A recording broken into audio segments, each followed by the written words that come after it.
আবু সাইদ হত্যা মামলার অভিযোগ আমলে নিয়ে বিচার শুরু, পলাতক ২৬ আসামির বিরুদ্ধে গ্রেপ্তারি পরোয়ানা। তিনি নিরস্ত্র ছিলেন, দুহাত বাড়িয়ে অপেক্ষা করছিলেন আন্দোলনের সামনে। সেই সময় তাকে ঠান্ডা মাথায় খুব কাছ থেকে গুলি করে হত্যা করা হয়। কর্মসূচি প্রত্যাহারে স্বাভাবিক এনবিআরের কার্যক্রম, বন্দরে শুল্কায়ন সচল হলেও পণ্য জট নিয়ে দুশ্চিন্তা।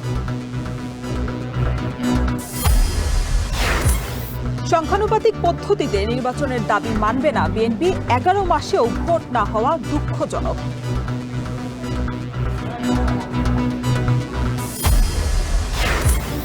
বিতর্কিতরা প্রশাসনে থাকায় সুষ্ঠু নির্বাচন নিয়ে শঙ্কা, ইসির ভোটের অভিজ্ঞতা না থাকায় আস্থার সংকট। এবং গাজায় হত্যাযজ্ঞের মধ্যে এবার ইসরায়েলি বিমান হামলা, একদিনে নিহত ৬৮, ত্রাণের লাইনেও গুলি।